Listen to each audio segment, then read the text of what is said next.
Fala André, tudo bom? Paulo, Anderson, sejam bem-vindos, gente.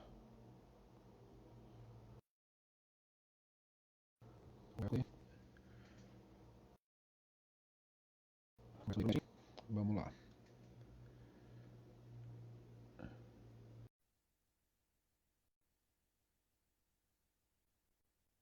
Boa noite, Marcelo. Tudo certo, meu querido? Boa noite, Ney. Como é que Grande tá? Augusto. Tudo bem, Augusto? E você? Graças a Deus, tudo bem, tudo certo, dentro de casa, esperando tudo isso passar, né? Prazer falar com você. Prazer todo meu, cara. Prazer enorme falando com você, treinador referência, treinador espetacular aí, com um histórico gigantesco. Nós vamos conversar bastante sobre isso. Você está em Goiás, Ney? Já estou em Goiânia. Nós já retornamos aos treinamentos, né? A segunda semana de treinamentos Aham. e na expectativa agora de ter uma luz aí para frente, uma em relação ao calendário, né? Quando a gente reinicia, principalmente o Campeonato Brasileiro e quando reiniciamos a Copa do Brasil também, né? Então já estamos em treinamento. Ah, perfeito. Ó, Marcelo Ramos, centroavante aí, fazedor de gol, conversou comigo ontem, tá aí te mandando um abração, falando que você é fera. Estevão Soares estava comigo antes também, falou, dá um beijão no Ney. Então tá, Ah, já que tá bom! dado esses abraços. Um abraço para o Marcelo. Marcelo acompanhei muito de perto lá no Cruzeiro quando jogou, né? E depois também tive o prazer de trabalhar com o Marcelo lá no Atlético Paranaense como treinador, né? Além de ter sido um espetacular atacante, uma pessoa também ímpar, né? Uma pessoa que a gente, né, teve o prazer de conviver, né? Espetacular. Um abraço e mando um abraço para o Estevão também. Estevão, é gente boa. É legal.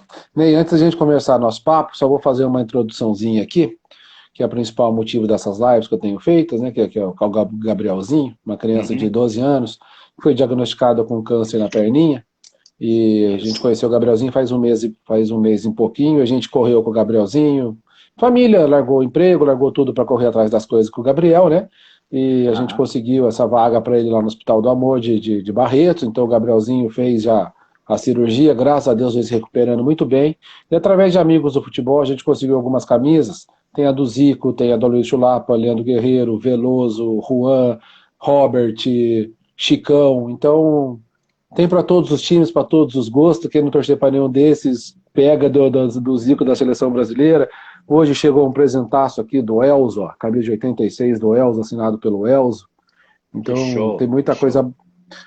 Marcelo Ramos também nos deu a camisa ontem também do Bahia. Então, pessoal, entre no site rifme.com.br, rifme.com.br, compra uma rifa lá, é baratinho, 10, 15 reais, 20, a mais cara, 20 reais. No final, todo mundo ajudar um pouco, com certeza vai fazer uma diferença enorme na vida do Gabrielzinho. Agradecer já o Gatti, que está aí também, na empresa Capricho Lanches, que comprou essa briga com a gente, está nos ajudando muito. Daqui a pouco a minha esposa entra aí, ela coloca os telefones também para quem quiser ajudar o Gabrielzinho.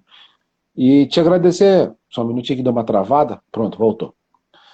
Te agradecer demais, Ney, você já está trabalhando, já está nesse período de treinamento, a gente sabe que é desgastante, por estar cedendo o seu tempo, para conversar um pouco com a gente sobre a sua experiência, sobre a sua carreira, viu? Muito obrigado de coração.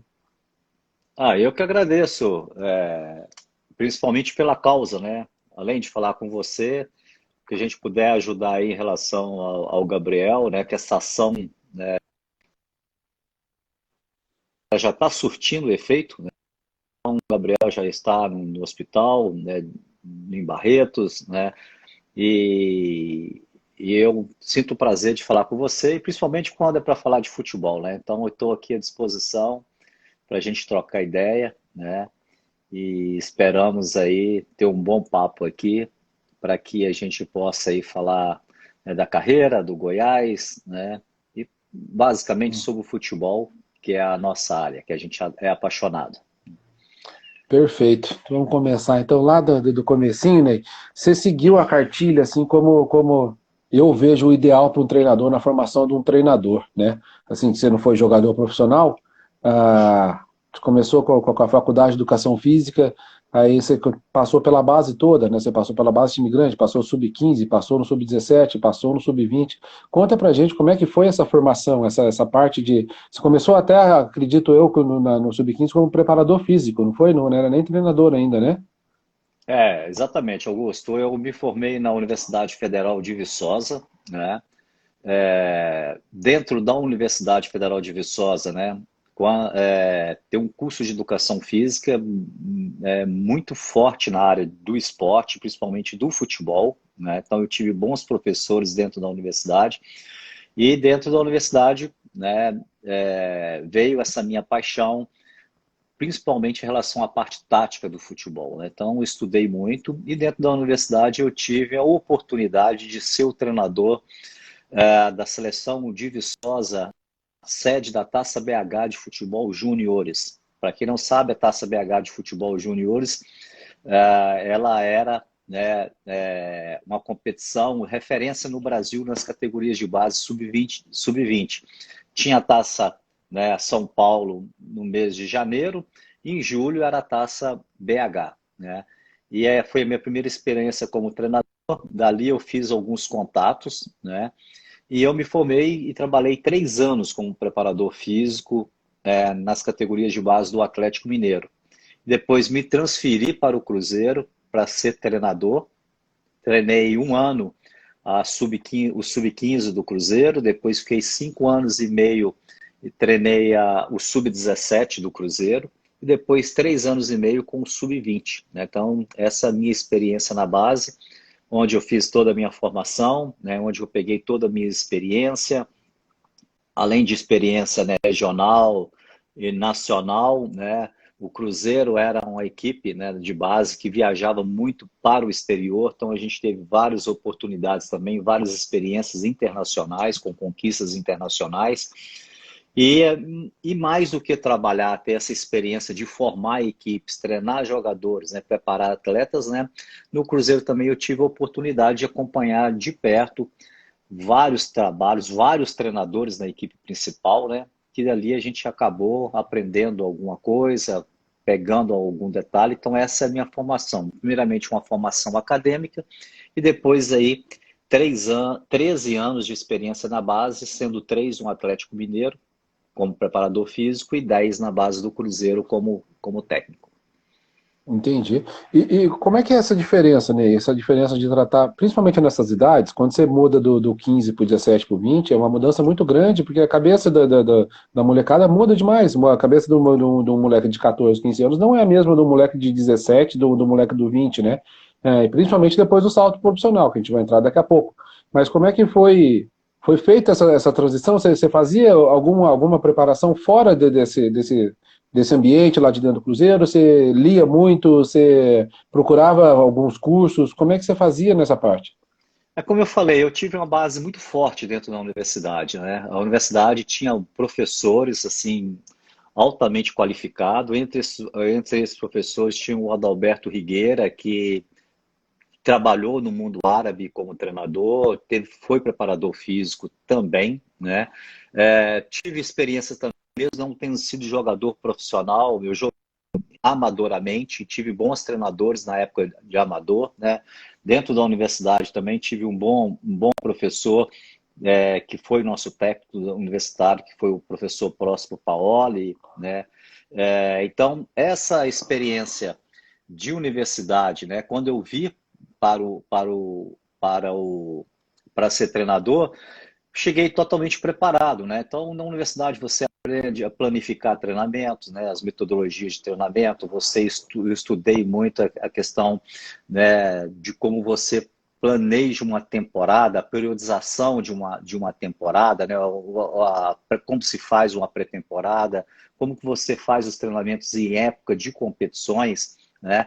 Então, eu consegui transferir, né, essa parte teórica para a prática, né, no dia a dia, e o mais é o olho que você tem com o jogador, né, o feeling que você tem com o jogador para montar a equipe, né? E logicamente que essa experiência que eu tive nessas 3 categorias, de sub-15 a sub-20, né, você entende as etapas que cada categoria, né, você tem que trabalhar, né? Então, e você estuda isso muito na universidade, né? Quando você estuda psicomotricidade, né? Crescimento em desenvolvimento, né? Que você estuda bem o lado motor, né? da pessoa, né? As habilidades, né? Como essas habilidades elas são treinadas e essas fases, né? De amadurecimento motor do aluno, né? Ou de uma pessoa, né? Ou de um indivíduo, e eu consegui dentro das categorias de base, botar em prática tudo aquilo que a gente vivenciou, né, nas salas de aula. Foi muito legal, né? E logicamente que durante o período que trabalhando na base, procurava sempre estar lendo literatura, né? Mas a gente não tinha, depois de trabalhar, não tinha muito tempo para fazer curso, porque praticamente eu fiquei aí 13 anos e até hoje, praticamente sem finais de semana, né? Ou sem férias para você procurar o estudo, né? Agora, recentemente, com o curso da CBF, né? Nos está dando possibilidade maior de reciclagem, né, da gente estudar mais, né? Hoje em dia tem muito mais literaturas também da área esportiva, principalmente do futebol, do que comparado à época que eu me formei. Então, a gente hoje também com essa questão da evolução, né, da internet, né? Hoje nós temos muitos sites especializados aí na área esportiva e do futebol também. A gente fica o tempo todo procurando aí informações para que a gente possa aí aprimorar ainda mais o nosso desenvolvimento de carreira. Legal. Pessoal, tá travando para vocês aí também? Como é que tá? Dá o feedback aí para mim. Para mim tá travando bastante a internet aqui, tá cortando bastante. Para vocês tá cortando também? Por favor, responde para mim aqui, só para ver se o problema é aqui ou se é a internet lá do Ney. Bom, vamos continuando. Você tá me escutando bem, Ney? Então, eu estou bem. Para mim tá muito bem a internet. Tá, legal. Aí, Ney, como é que do Sub-20 você teve o convite do Ipatinga para ir para o profissional do Ipatinga? O Ipatinga numa fase sensacional com você, né? O Ipatinga foi campeão mineiro, semifinal de Copa do Brasil, quase chegou ao bicampeonato mineiro. Como é que foi essa montagem, já com um profissional, já com time, já com aquela época do Ipatinga, que tinha Walter Minhoca, tinha esse pessoal todo, né? Que acabaram indo para o Flamengo também, tinha uma safra muito legal. Como é que foi isso, Ney? Pois foi um projeto desenvolvido em parceria Cruzeiro e Ipatinga. No final de 2004, eu fui chamado para uma reunião na Toca da Raposa, né, pelo presidente do Cruzeiro, Zezé Perrella, e o diretor de futebol do Cruzeiro, na época, o Eduardo Maluf, né?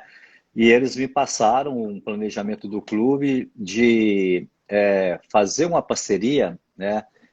Criar uma parceria com um clube do interior, onde eles tinham o objetivo de colocar alguns atletas do Cruzeiro que estavam emprestados em outros clubes e alguns jogadores dos juniores do Cruzeiro que estavam na transição para o profissional e não estavam tendo espaço. Então, eles queriam concentrar esses atletas em apenas uma equipe para desenvolver um trabalho, né?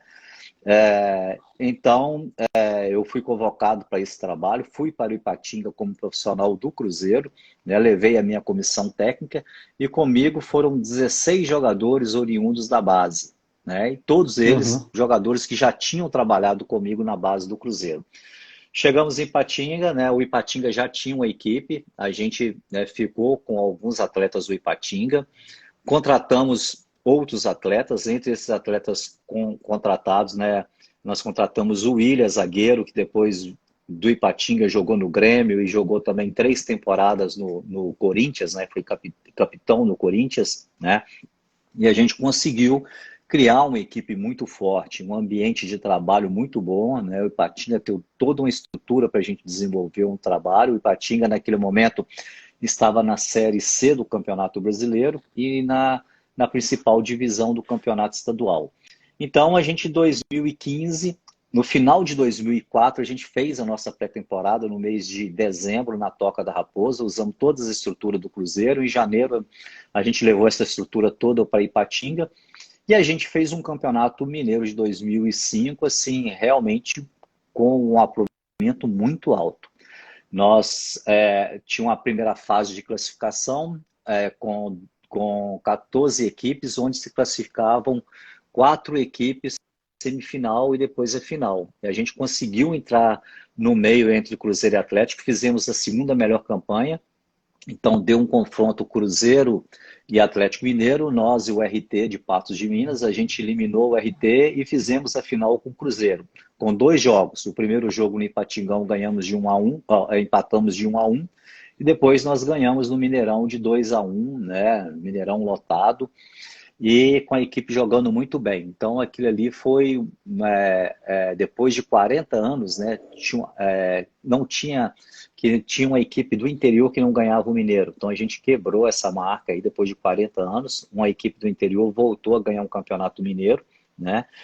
E nós demos uma sequência ainda, né, em 2005, o Ipatinga na Série C ficou em quarto colocado na Série C. No ano seguinte, a gente chegou a mais uma final de Campeonato Mineiro contra o Cruzeiro, né?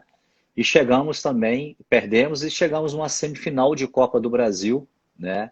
Onde a gente nós enfrentamos a equipe, eliminamos o Santos, eliminamos o Botafogo em pleno Maracanã, eliminamos o Náutico nos aflitos e fizemos uma semifinal com o Flamengo, né? E a gente foi eliminado com o Flamengo.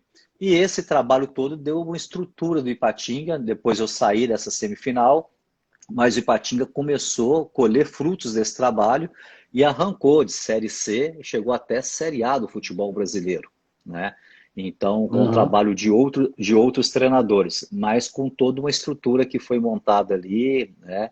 E foi muito interessante esse trabalho, que foi a minha primeira experiência profissional, né, que me colocou em destaque no cenário nacional, tanto que dali do Ipatinga eu tive um convite para trabalhar no Flamengo. Saí de uma equipe de Série C, né, e fui trabalhar numa equipe de Série A, que é a equipe que tem, né, a maior torcida do futebol brasileiro. Mandar um abração pro Micali, tá aí com a gente, ó. Micali hoje tá lá na base do Cruzeiro, né? Exatamente onde você Isso. estava nessa época, um pouquinho antes. Aproveitar e mandar um abraço aí pro Micali, né, o nosso treinador olímpico, né? Tem isso no currículo, o único treinador brasileiro com essa medalha, né? E a gente já tive a oportunidade de dar os parabéns para o Micali. Aproveitar aí e mandar um abraço para o Micali e sucesso lá no Cruzeiro.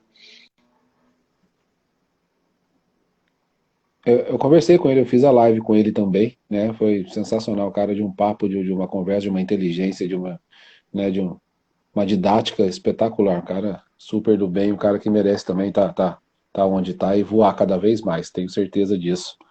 Aí, Ney, tudo isso para você é um aprendizado gigante, seu salto na carreira é enorme, né? Uma equipe de Série C, como você mesmo falou, de repente você vem no Flamengo, né? Você encontra um Flamengo pela frente, a maior torcida do país, aquela coisa apaixonada, aquela coisa que qualquer atitude pequenininha se transforma num negócio gigantesco, né? A mídia toda voltada para aquilo, jogadores você tem que cuidar muito de egos inflados, né? Jogadores com ego lá em cima, que se jogar no Flamengo, você tem que ter muita visão para dentro de você mesmo, porque se você deixar levar, realmente você acaba se perdendo no meio do caminho, como é a história de tantos e tantos jogadores, né, que a gente vê por aí. Como é que foi isso? Como é que você lidou com isso? Já lidar com feras, lidar com estrelas, lidar com essa torcida desse tamanho, com imprensa? Como é que foi isso para você, cara? Foi uma experiência espetacular, né? E uma experiência de sucesso, né? Eu fiquei 1 ano e 4 meses à frente do Flamengo, né? E no momento que o Flamengo praticamente trocava de treinador de 3 em 3 meses, né? Então, como eu falei anteriormente, eu cheguei no Flamengo dentro já disputando, iniciando dentro de um campeonato.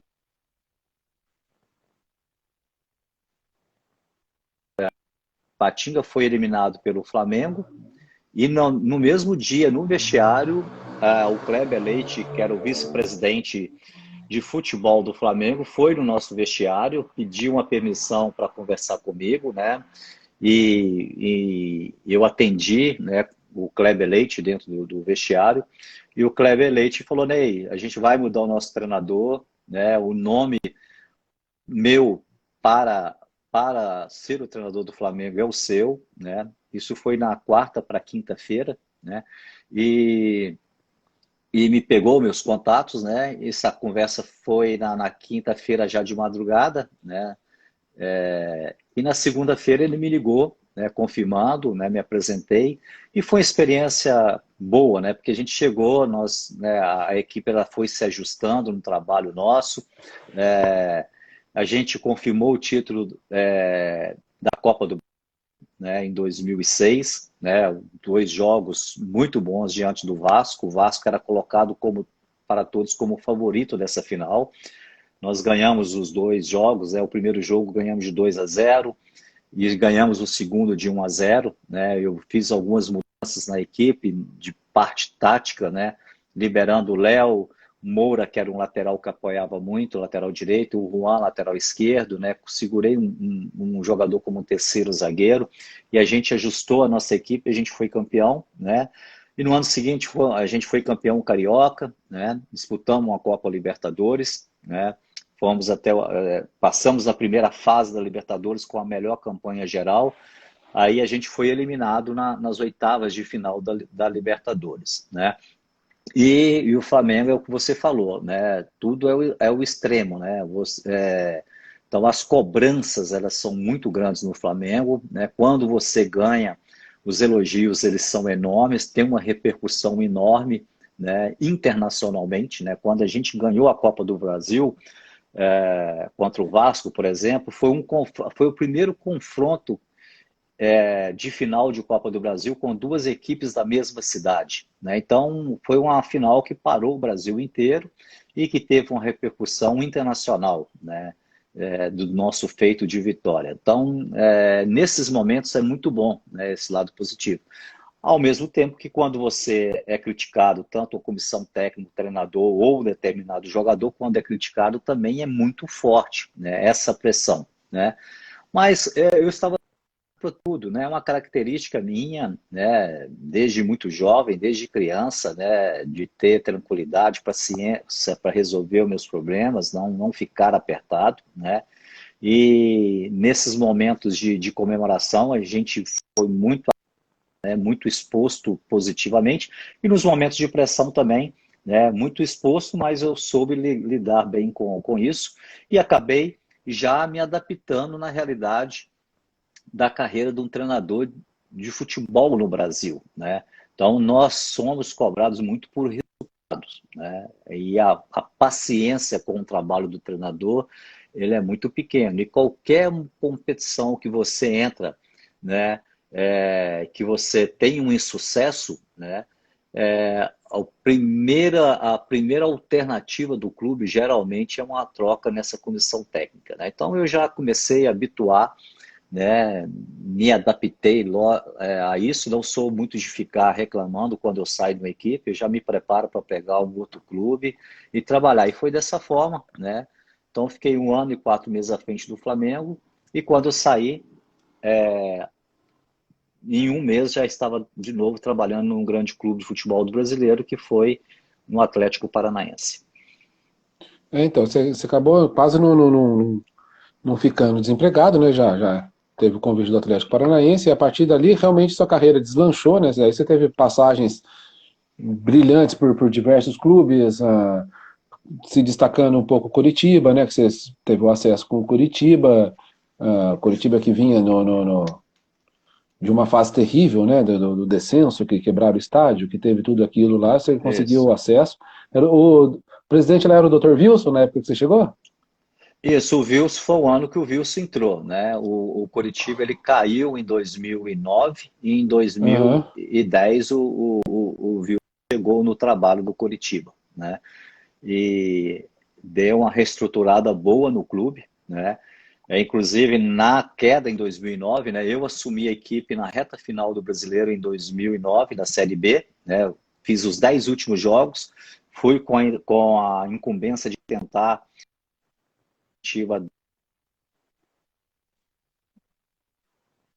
Fluminense no Couto e a gente caiu, né?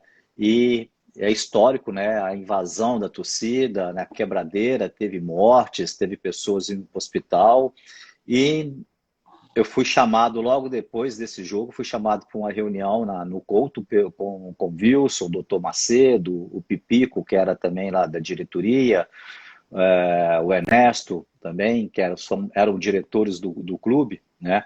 E pensei, inclusive, até que ia ser dispensado do clube, né?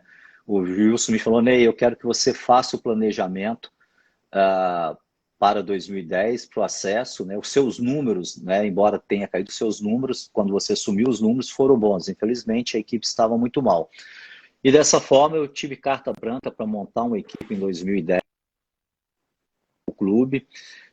O clube tinha sofreu uma punição de 10 jogos, né, sem jogar em casa, então nós começamos a jogar em Joinville, então praticamente a gente não tinha casa, jogava em Joinville, saía para jogar fora, voltava em Curitiba, ia para Joinville, então foi um trabalho muito desgastante.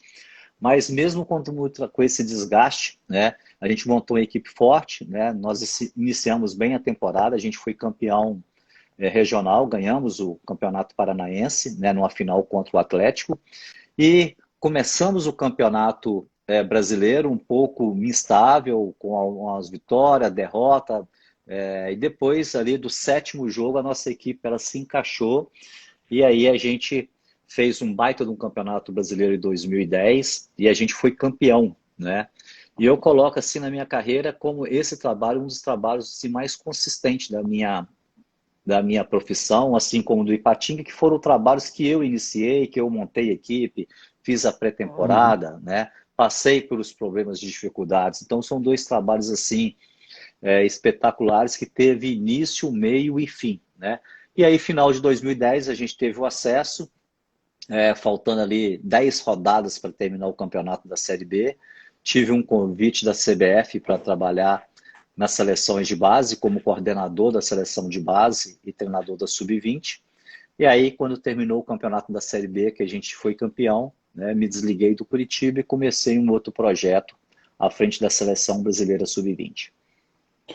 Nem falar um pouco dessa segurança que você teve, dessa carta branca que você teve do Dr. Wilson, né? Principalmente depois vindo de um descenso, de uma tragédia daquela, de te continuar, de deixar você trabalhar coisas raríssimas no futebol, né? Que a gente vê, tenho conversado bastante, conversei com o Muricy, conversei com todos eles aí, que não adianta só o treinador querer se profissionalizar, só o treinador querer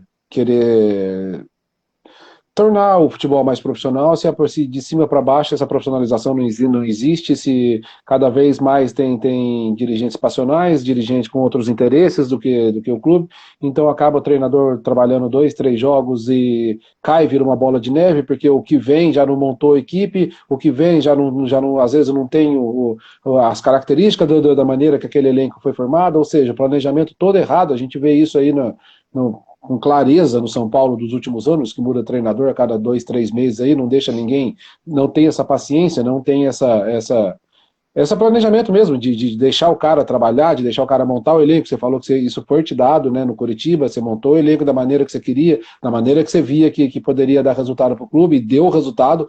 Foi uma campanha sensacional, que culminou com o seu convite para a seleção brasileira. Como é que você vê essa falta de profissionalização de cima para baixo, né, e essa coisa de más gestões? Um exemplo clássico agora é o Cruzeiro, do que está acontecendo com o Cruzeiro. Como é que você vê isso, cara?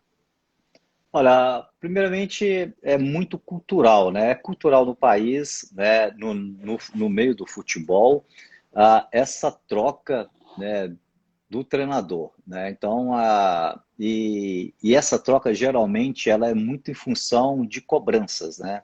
Então, hoje um presidente de clube, um diretor de futebol, né, e os seus pares diretivos, né, se não fores assim presidentes, né, realmente com firmes em suas decisões de segurar, geralmente eles não aguentam a pressão quando tem um insucesso uma equipe, né? Então, em alguns momentos a gente passa por isso, a gente está muito próximo de ajustar a equipe, e de repente você tem um insucesso e a pressão da torcida, a pressão da imprensa, né, faz com que quem está dirigindo, né, não consiga, né, ter tranquilidade para suportar, passar por esses momentos de turbulência, né?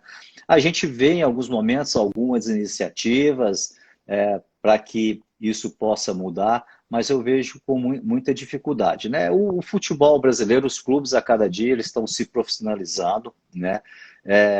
Eu acho que também os presidentes, né, os diretores de futebol, hoje a gente tem esses diretores de futebol trabalhando, que trouxe também mais um ar profissional para o meio, né? A gente fica na expectativa que a gente chegue um determinado momento, né, que possa ter mais embasamento no momento que for ter essa troca de treinador, né? E isso se faz com pessoas presentes no dia a dia do clube, acompanhando o treinamento do treinador, acompanhando as palestras do treinador, né, o relacionamento do treinador com os seus atletas, e não julgar o treinador apenas no jogo em si. Porque no jogo em si, em alguns momentos, você perde um jogo, e tem alguns jogos que você perde que não é culpa do treinador, né? Em alguns momentos você perde jogo porque existe o erro de arbitragem, e em alguns momentos, numa tarde infeliz de 2, 3 jogadores seus que não estão bem na parte técnica, né? Esse tipo de avaliação, saber avaliar esses momentos do clube quando perde um jogo, em alguns momentos, isso não é muito bem feito, né? Mas a gente percebe que já está melhorando o nível aí dos nossos diretores, né, principalmente de presidente dos clubes, e a gente fica na expectativa que no futuro próximo nós treinadores possam ter um pouquinho mais de reconhecimento e um pouco mais de paciência também, né, da parte diretiva, de torcedor, né, e até da mídia esportiva, protegendo um pouco mais, né, porque em alguns momentos, né, a mídia ela é o mecanismo que passa as informações. E qualquer comentário hoje de um crítico esportivo, ele tem uma influência, dependendo do nome desse crítico, ele tem uma influência enorme dentro de um clube de futebol nas decisões de alguns diretores, né? Em alguns momentos, né, eu já trabalhei em alguns clubes que diretores, né, presidentes de clubes acreditavam mais no comentário de um crítico esportivo de um rádio ou de uma televisão do que na conversa que a gente tinha no dia a dia da evolução da equipe, né? Então isso faz parte e agora a gente tem que adaptar.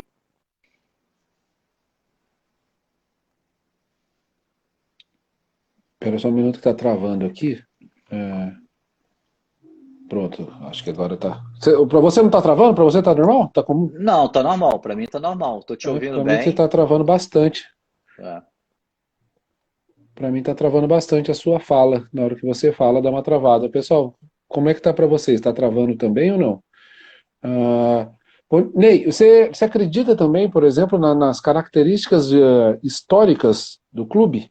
Por exemplo, um treinador que gosta mais da parte defensiva chega num Santos, a torcida queima rapidinho. O Santos tem aquele DNA ofensivo, aquele DNA de garotos da vila, de começar a molecada, de puxar muita base.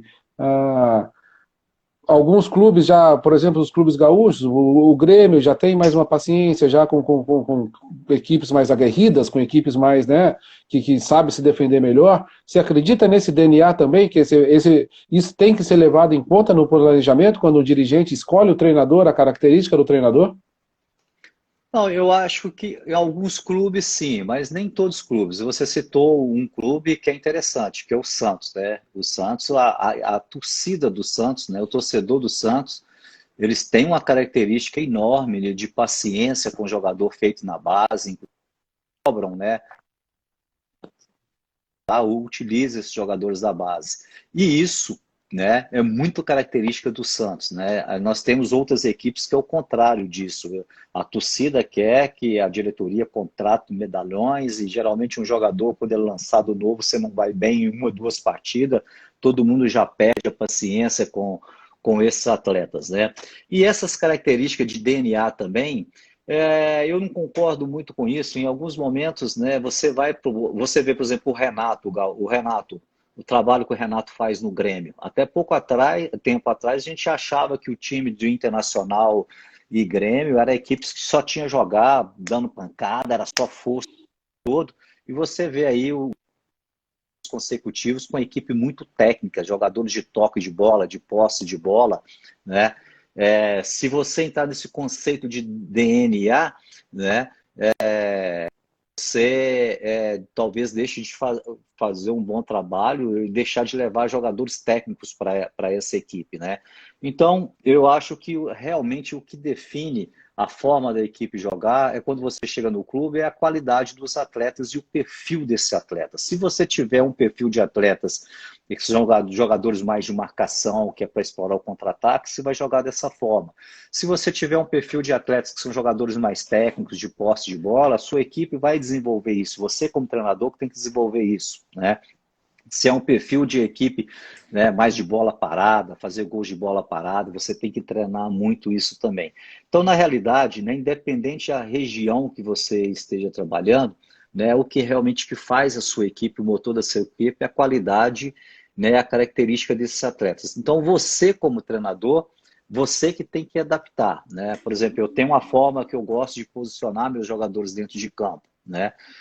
Tem alguns clubes que eu não vou conseguir jogar da forma como eu gosto. Então, eu tenho que me adaptar a essa característica dos atletas, né? Então, uma das primeiras virtudes de um treinador, né, é ter essa sensibilidade quando pega um clube, né? De logo, né, se ler rapidamente o grupo, né? E hoje isso é muito fácil. Qualquer clube que você vai trabalhar hoje, você conhece a maioria dos atletas que estão naquele clube, né? Hoje você tem os dados de todos os jogadores aí na internet, né, o perfil, né, os números desse atleta, né, além da qualidade técnica, né, a parte física desse atleta, como que esse atleta trabalha durante uma partida, né, qual a característica que ele tem posicionamento dentro de campo, de entendimento tático, né? Então hoje com essa gama de informações que a gente tem de um atleta, né? Quando você chega no clube, você já chega muito bem pautado e isso, né, dá uma encaminhada enorme no seu início de trabalho se você ficar atento a essas nuances. Ney, falar um pouco dessa passagem na seleção brasileira. O que foi para você essa passagem? Foi campeão mundial sub-20, né, com a seleção. Mais uma passagem de sucesso sua agora numa seleção. Como é que foi isso aí para você? Você ficou, acho que um ano e meio mais ou menos na seleção? Foi isso, Augusto. Um ano e meio foi uma outra experiência também espetacular, porque foi uma experiência que eu trabalhei com jogadores com muita qualidade, né, técnica, tática, jogadores muito inteligentes, jogadores bem fisicamente, né?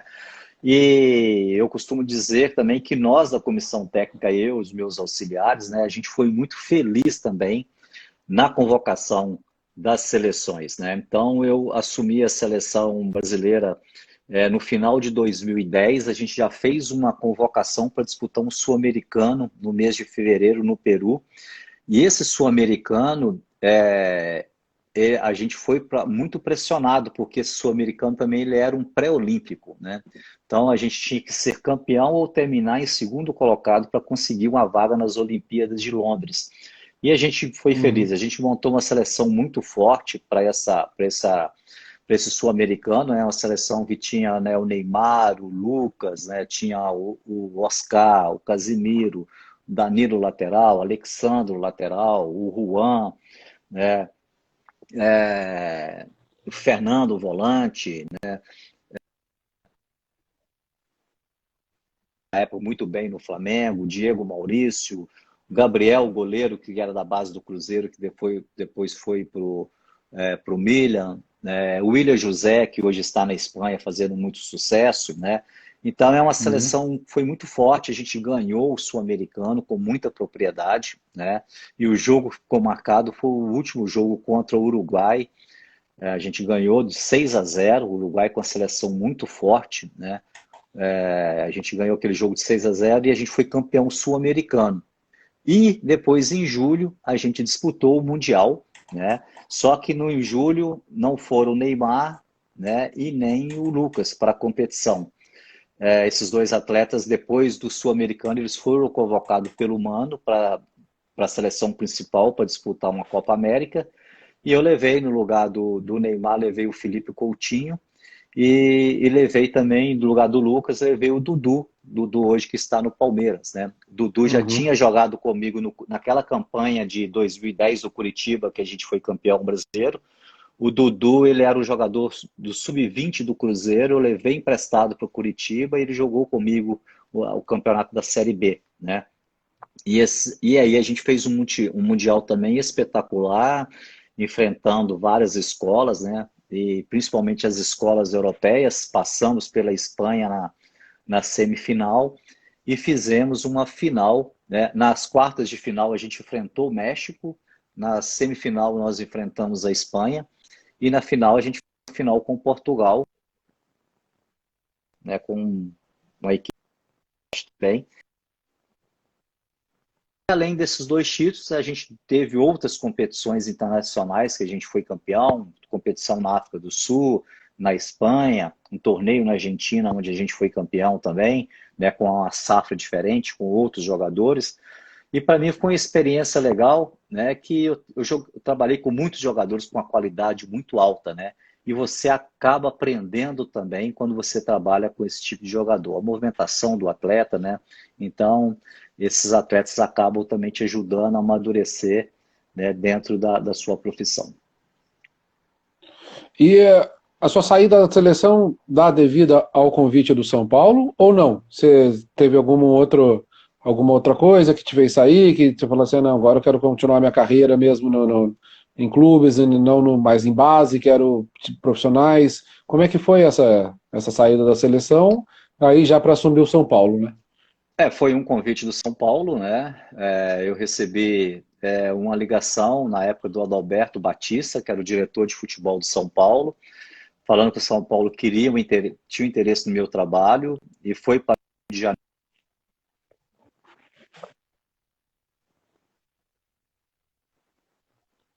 do São Paulo, o seu Juvenal, ligou na época para o presidente da CBF, que na época era o Marinho, né? Meu tempo maior na seleção eu trabalhei com o Ricardo Teixeira. E quando o Ricardo Teixeira saiu, entrou o Marinho, né? E justamente nessa troca eu tive a proposta do São Paulo, né? E o Marinho me chamou para uma reunião, né? Falando dessa proposta, e ele me deu a sugestão que achava que era uma proposta muito boa, que eu não deveria recusar uma ida para São Paulo, e logicamente que eu já estava, né, seduzido para dirigir uma equipe do porte do São Paulo, né, e dessa forma, né, eu me desliguei da seleção brasileira e fui para o São Paulo, onde eu desenvolvi um trabalho com muita qualidade também, um ano à frente do São Paulo, né, com trabalho assim, com números muito bons, principalmente em 2012, quando eu assumi o São Paulo numa situação muito difícil, no meio de 2012, muito mal posicionado no Campeonato Brasileiro, tinha acabado de ser eliminado de uma Copa do Brasil pelo Coritiba, né? E a gente remontou a equipe, posicionando os jogadores de forma diferente dentro de campo, e aí a gente criou uma equipe muito forte em 2012, né? A gente teve a melhor campanha do retorno do Campeonato Brasileiro. O São Paulo saiu de 12º colocado quando eu assumi e terminou o Campeonato Brasileiro em 4º colocado. E dessa para a Libertadores para o ano seguinte, as 4 primeiras equipes disputavam a Libertadores.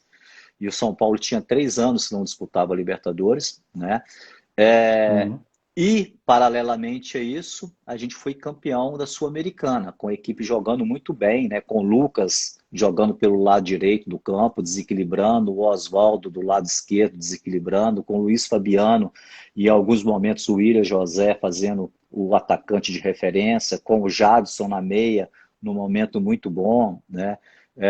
Os 2 volantes, o Wellington, o Denilson, e tinha ainda o Maicon, que quando entrava, em alguns momentos a gente jogava com 3 volantes, o Maicon fazia muito bem isso ali, e a gente fez um sul-americano muito bom, né? E a gente foi coroado com o título da Sul-Americana, né? E esse título também, o São Paulo tinha algum tempo também que não era campeão, e a gente conseguiu esse título, né? E aí eu fiquei um ano, tive 7 meses assim muito bem dentro do São Paulo.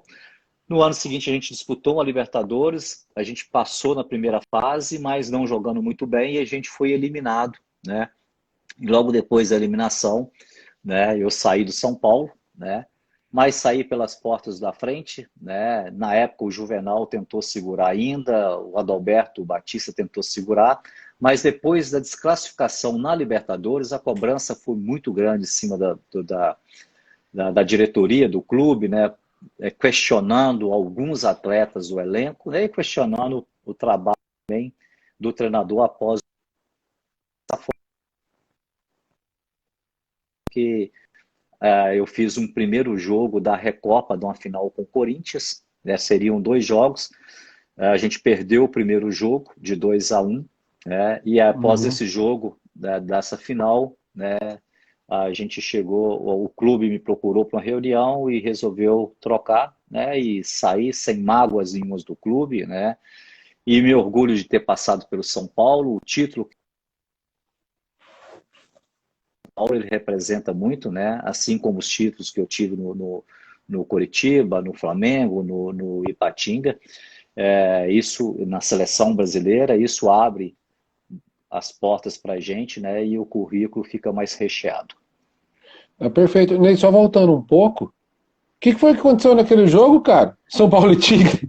Aquele jogo, aquela confusão toda no intervalo do jogo, os caras não voltaram pro segundo tempo. Ali, Pois é, os caras tentaram, já perdendo de 2-0, né? Os caras já perderam, falaram assim, não vamos voltar que já tá perdido, vamos tentar alguma coisa aqui no tapetão, né? Mas os caras saíram batendo em todo mundo. O que foi que aconteceu ali? Augusto, eu acho que o pensamento era esse mesmo, cara. Eles queriam ali terminar o jogo, não queriam melar o jogo, levar o jogo para o tapetão, e eles totalmente errado, né? Nós terminamos o primeiro tempo ganhando de 2-0, poderíamos ter feito 3, 4, né? E no término do primeiro tempo, né, o Lucas, né, se você for, outro dia eu revi o jogo, né? Passou o jogo ali, eu estava revendo o jogo. O que o Lucas apanhou no primeiro tempo, cara, e no finalzinho do primeiro tempo ele tomou uma cotovelada do lateral esquerdo, sangrou, botou um algodão, e quando terminou o jogo ele tirou o algodão e mostrou pro cara, pro lateral esquerdo. O lateral veio para cima dele empurrando, aí veio todos os argentinos em cima, arrumou uma confusão, a gente separou, né? E voltava para tentando levar os jogadores para o vestiário, né? E eles querendo briga. Aí eles entraram para o vestiário deles, lá por dentro tentaram invadir o nosso vestiário, né? Aí o segurança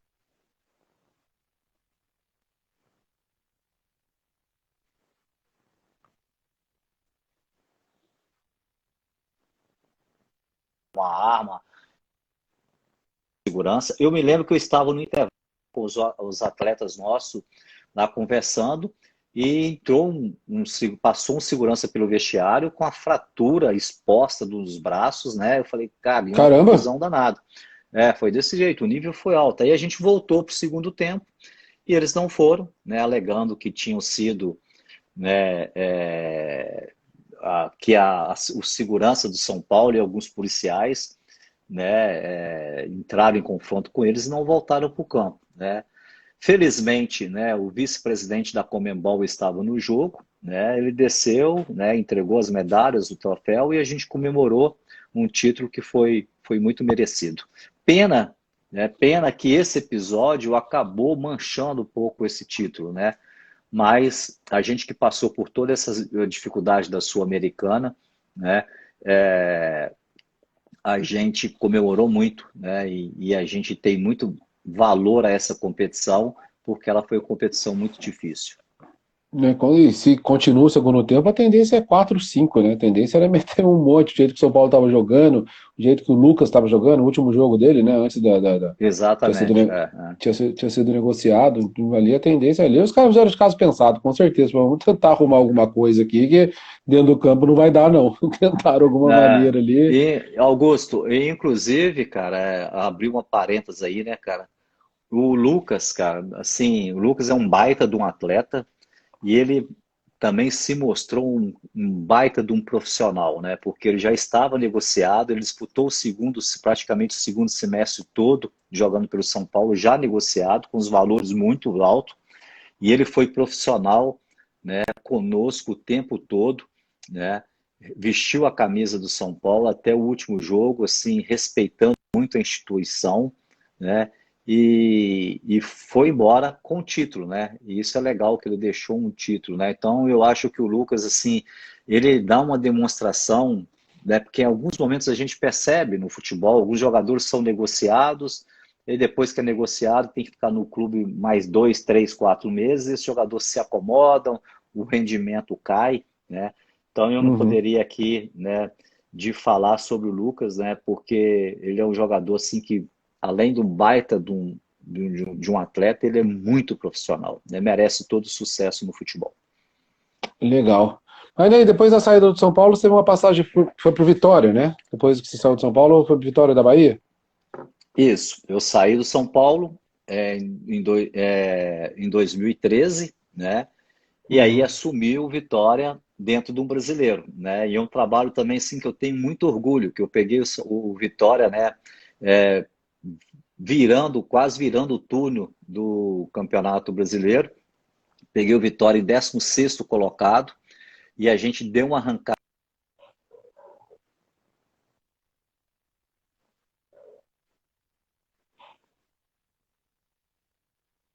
campanha de uma equipe nordestina no Campeonato Brasileiro de 2013, né?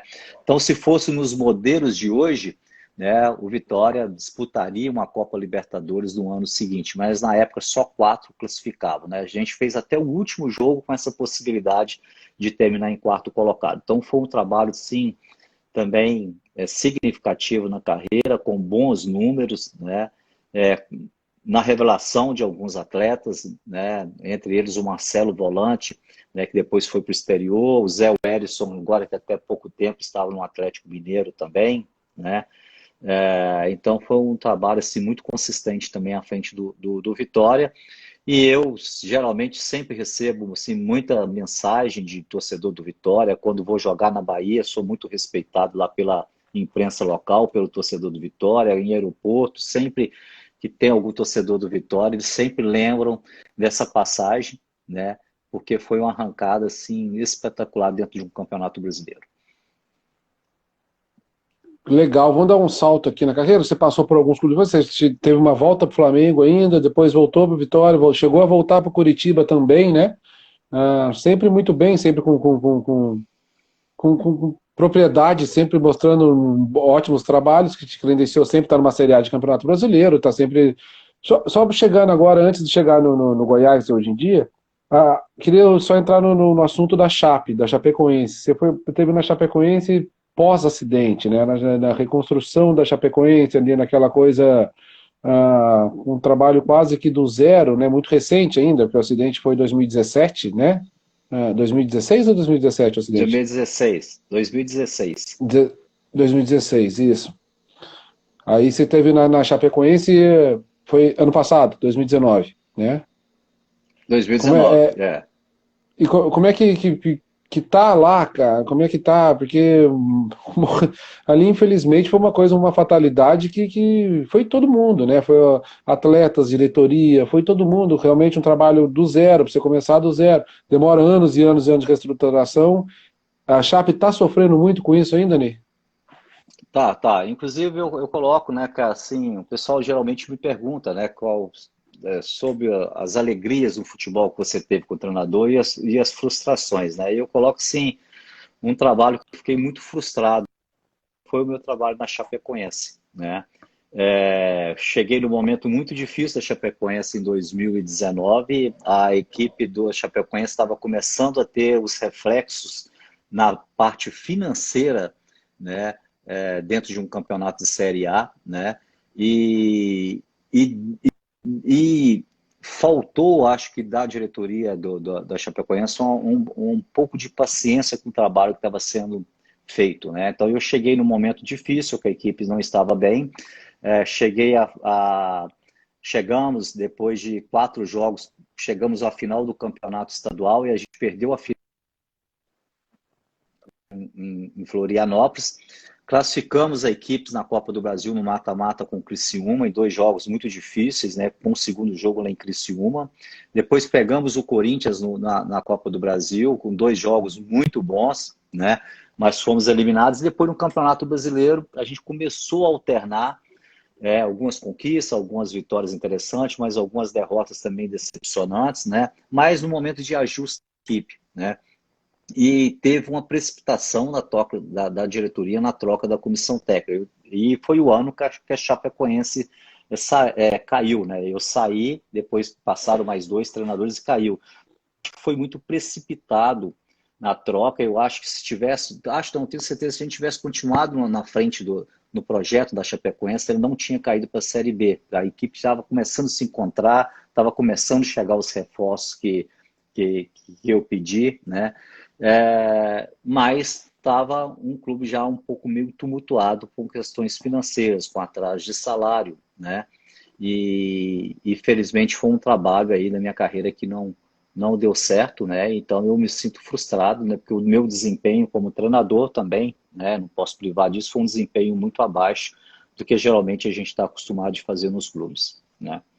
Legal. Ney, vai dar 1 hora, o Instagram vai cortar. Você volta comigo mais um pouquinho? Eu volto mais 20 minutinhos, Augusto, porque eu tenho outro compromisso agora. Fechado, mas é isso Tá mesmo, bem? é 20 minutinhos, só pra gente entrar no Goiás e encerrar. Pessoal, a gente já volta já, tá? Peraí. Ok.